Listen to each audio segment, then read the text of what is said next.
because, as Steve mentioned, that they were one of the 4 recipients from our Bid for Brighter Futures event that we had a few months ago. And so we're very happy to have Erica Johnson with us today. She's the executive director, along with her co-manager, and she will give the exact title of Richard Shipp. And so they're going to talk with us today about what Cooperative Elder Services does, and also what you were able to do with the check that we were able to give to you into your amazing services that you provide to the community. So welcome, Erica, and welcome, Rich. Thank you.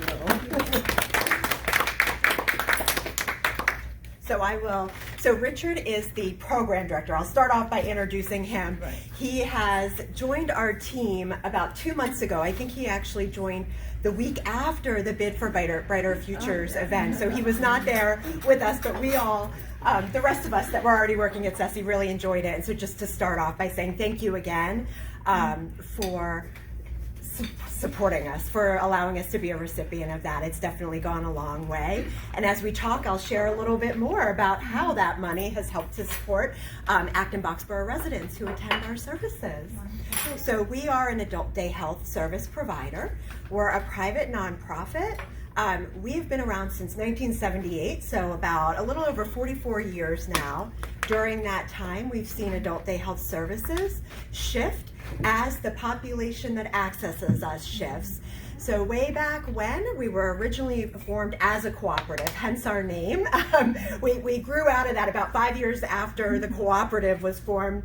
We became the private nonprofit that we are now, but we kept the name to really honor the fact that we were founded by a few community members who recognized a gap in services for aging adults who had chronic medical conditions, were really going to need to go into nursing home placement and really did not want to. So our whole basis for existing, our whole service model is for folks who are eligible for nursing home placement but would like to continue aging in their community. They want to stay living at home. So by having a program like ours, we're open Monday through Friday during the day. We have folks come to us for a number of reasons. We're a medical model program, so we have registered nurses on site. Again, our folks are medically, they have chronic medical conditions. So the fact that we have nurses on site means that they're getting any active treatment they might need, but they're also just getting routine nursing oversight daily, a function that our nurses really, it's a critical role that they play, is to provide case management with chronic medical conditions. We know that comes with often numerous medical providers, lots of appointments, lots of different pieces of information. It's a lot for the person themselves to track, as well as any caregivers that are supporting them. So our nurses do a lot to coordinate care and be that kind of one-stop shop if that's what the participant and caregiver would like. By having a program model where people leave their homes and come to us, it also means we offer socialization. I think by now most, if not everyone's heard through the years all the studies that go a long way in showing that isolation has a very difficult and negative impact on overall health. So by coming to us, there's the socialization aspect, the engagement, having friends, making new friends. A lot of our folks would be considered housebound if it wasn't for being able to come out to a service like ours. We offer a variety of activities. We want it to be fun. We want it to be enjoyable. A lot of our folks will refer to it as a club, and we like hearing that because it means that they're enjoying, not just enjoying, but they're also able to control what activities. They let us know what would they like to do. We try to make sure that our activities program is failure-free. The majority of our folks do have some form of memory loss. It's probably about 75% of our folks who might have some sort of dementia or Alzheimer's diagnosis. They are anywhere on the spectrum of the diagnosis. So it might be newly diagnosed not a lot of symptoms, but they're preparing, and they might be living with a caregiver who's still working. And so just for safety, for the caregiver, peace of mind, they're coming to us. They're also getting that medical component, but they're also starting to engage in activities while nursing is tracking any disease progression that might be happening.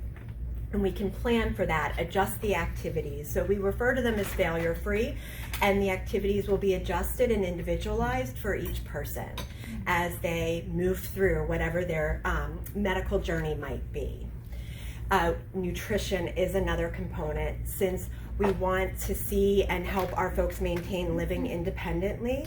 We know that some of our folks, especially those who don't live with any caregivers in the home, cooking is hard. I find cooking hard. Grocery shopping, it's hard. And so, we know there's other services like home delivered meals, but we're a great complement to that because our meal service is overseen by a registered dietitian.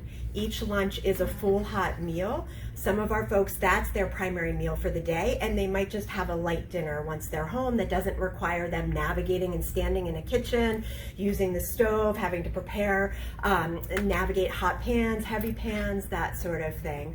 So that's another element to the service that we provide. And with the nutrition, again, it's the nursing oversight, ensuring that people are getting enough food, enough nutrition food in them. Is there any weight loss happening, weight gain happening? We have some caregivers who live out of state. We have quite a few adult children who are the primary caregiver, and they live 3 states away. So by staying in regular contact with our staff, they're having a better sense of what's happening health-wise and mental health-wise too with their loved one. Transportation, again, we talk about housebound. A lot of our folks haven't been able to drive for a while now, so we offer transportation. It's door to door. And safety wise, if anyone has a more progressed form of dementia, memory loss, wandering is a challenge, then it's pick up right at the door by the van driver, escorts them into the van, and then our staff, in particular our nurses, meet the van each morning, help people off, and then we'll help at the end of the day doing the reverse. So that's our services in a nutshell. And actually, I was going to have Richard talk to some of that. I mean, to actually further echo, one of the things which I think we pride ourselves on is really to be focusing on not just the consumer that we're working with, but also the family. We do service coordination, which I would say is I'd be our largest part of our services. When people come in, we take the time, we want to take the time to sit with people, find out what we can do to help. In addition to just saying, here, come and stay here for 4 hours a day, 5 hours a day, how can we assist with navigating all the fields of nursing situations? If you can get additional supports through other areas, we can be that gatekeeper. And that's where we have specialists on staff which will help with that transition and also help with, as things progress, directing more a roadmap of how to actually go through all these services, in addition to our own. With chronic medical conditions, we know that there is just going to be more bumps in the road. And what we've really been trying as an organization for the past several years is to get out and educate about our service model, obviously about our organization, but the fact is we know a lot of folks don't know what adult day health is, or if they do know, they might have a misconception about it. And so helping people recognize the earlier that you access the services, the more stable the journey might be, and that it is not necessarily some of the negative stigma that we know we struggle with when we hear people refer to it as adult daycare. We're like, no, it's a vibrant program. It's it's filled with a variety of folks from many different backgrounds, and because we have such a wide range of folks on whatever their diagnosis might be and where they're at with that diagnosis, there's bound to be a peer group.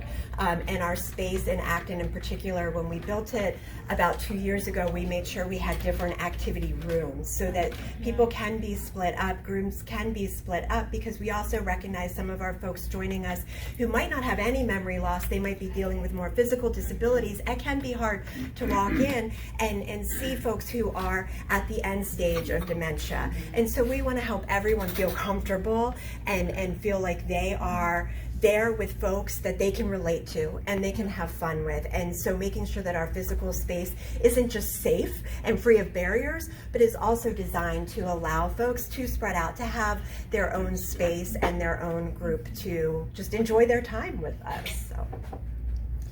Yeah, and then that pretty much covers everything which we do on a day-to-day basis. I do want to kind of focus a bit more on also what the activities are.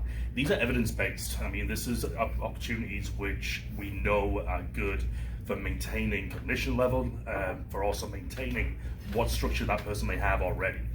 So it could be something as simple as a memory game. You may look at it as a very basic model. What we're doing is we're going to actually expand that to make sure it's person-centered.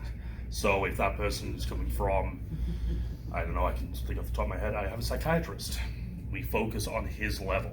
So all of our activities are very much focused on that person, even though it may be in a group environment.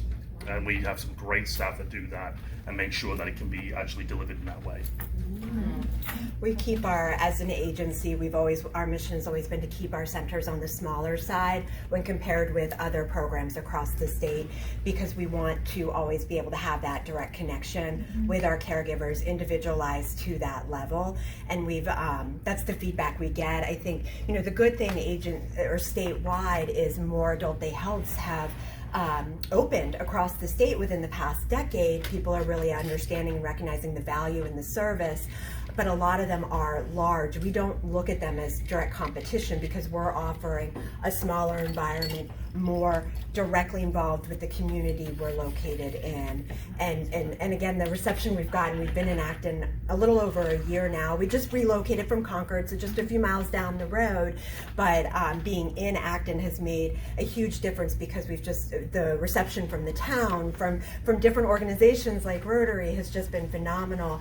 And we're hoping it's going to be helpful too to just get the word out there that the service exists, and that if someone receives a diagnosis that's going to be life-changing, there are options, and start planning for it. And we will start working with caregivers long before their loved one is ready to even enter our center, because we just want to make sure they're equipped with the information that they might need. Not just about our service, but the other services. We have a lot of families who will use some in-home health care in the evenings. It complements the time they're spending at our center during the day. I can say cost-wise, we're known in aging services as the biggest bang for your buck. You get a lot. 6 hours of services between registered nurses. We have certified nursing aides, the case management, all of that. But it's a very good complement then if someone does need some additional help in the home. So we work very closely with places like Minuteman Senior Services as well. Yeah. So how many clients do you have? Yeah. So the space that we're in Acton, it's a capacity of 48, and we are operating at probably about an average right now of about 24 people a day, so about 50% capacity. The pandemic obviously had a very large impact, being a healthcare program dealing with medically fragile population. For a long time after we were able to reopen after the state lockdown, we were heavily restricted on the numbers, which we all supported. It was the safest route to go. It was challenging because we had a number of families who saw their loved ones' health severely decline during lockdown, and it was challenging if we couldn't have them come back right away. But again, that's where we work. What other services exist? Let's get you in touch with them. We now don't have any of those capacity restrictions, so we're slowly starting to build up our participant levels, but that also does require staffing levels to build up, and it's a challenge across the board right now. Yes. Just so I can get a mental picture, where are you located? So we're actually located in the same building as the Acton Senior Center. Oh, okay. We're right around the corner from them, and they've, for many, many years, they've been a phenomenal community partner of ours. And when we first looked at that space, to see if we wanted to move in there, I walked around the corner and met with Sharon, the director there, and shared with her we were thinking about moving there, and she was just, she gave us the best welcome, so. Yes. I got my hand up for 5 minutes. I talk a lot. No, you don't. But the question is, Yes. I make a deal with you. Okay. You gave me a card. Okay. We make arrangement for Gino's show. Okay. You can bring your gentleman there. You know what I mean? In case, but the deal is, you understand that? I hope so.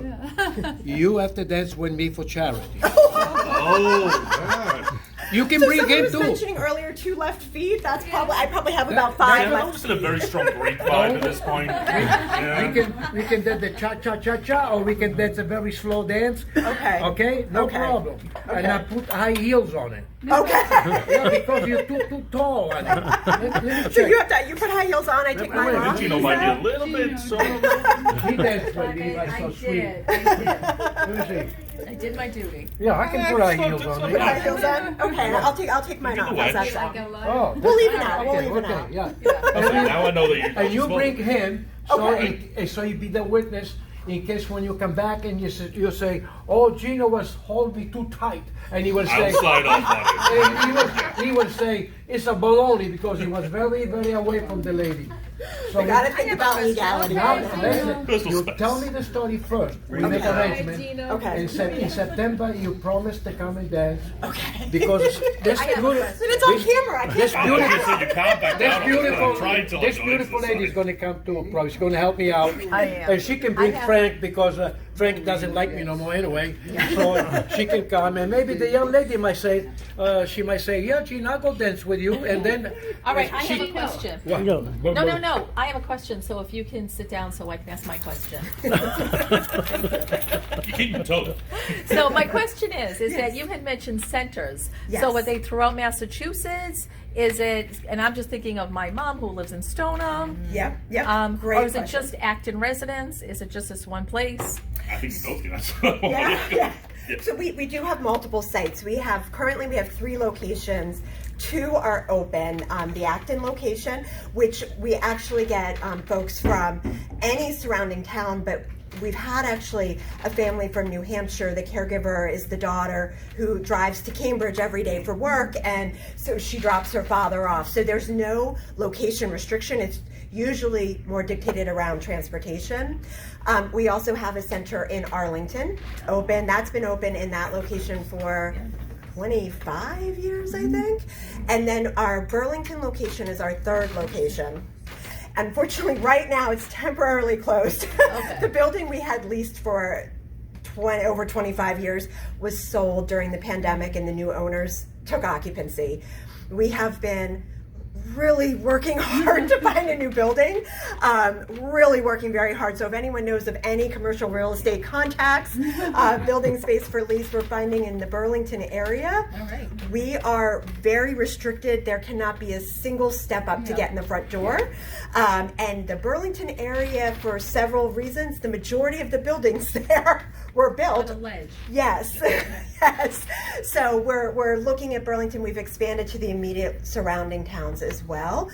So keep checking us out because we will be reopening that. But yes, so in the meantime, if you wanted to check out one of our other centers, Stoneham would typically have gone to our Burlington location, or maybe even I think it might Arlington. be Arlington actually. Yeah, And yeah. cashman wise, yeah, transportation would go from Stow. Yeah.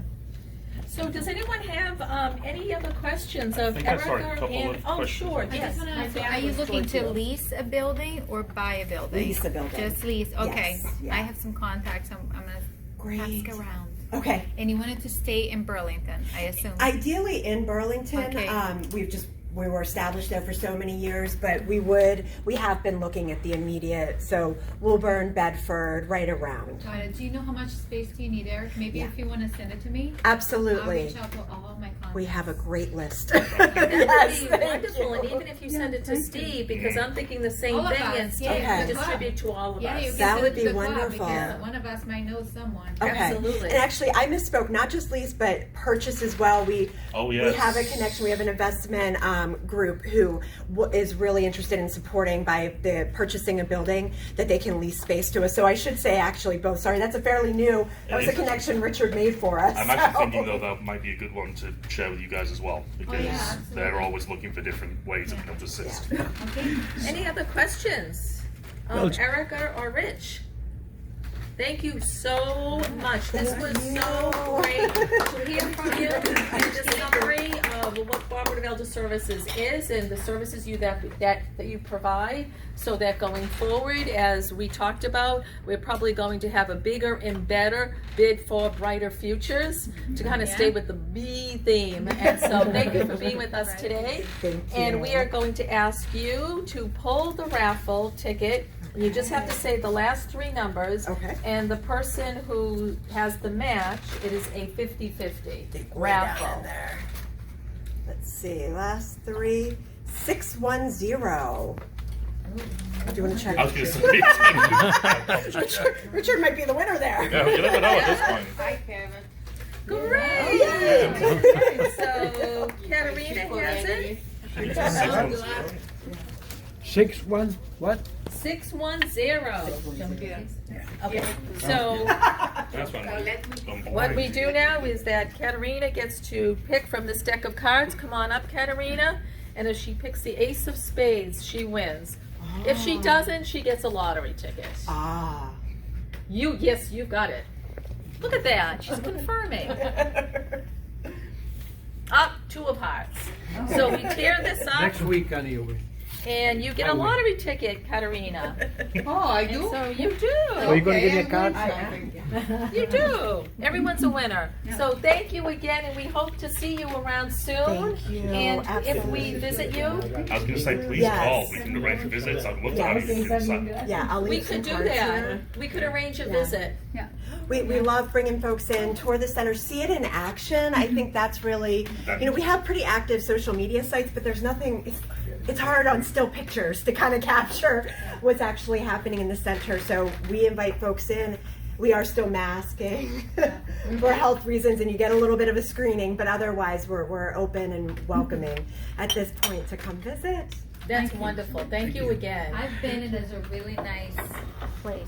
Yes, and Just Carla, saying. thank you for introducing us to the idea of supporting Thank you. cooperative Carla. elder kind. care. Yeah, thank you. And just to let you Any know, day will it be okay any day? You can come any day? Oh, yes, yep. Well, Monday through Friday, so we are closed on the weekend. No, I know. I'll call you then. I'll make arrangement first. Yes. And then I'll call you, okay? That's perfect. Thank you. Okay. and just to let you know, in case you decide to dance with Gino at one of our events, we do have liability insurance. I'm gonna have to think about this afternoon. You got to contemplate now. You know how you talked about editing that video? Yes. Advisement, you know. This is the only part we're going to run. Yes. So thank you again very, very much. And I think that you'll see a bunch of us Rotarians at the Cooperative Elder Services soon. We could probably even have a lunch meeting there.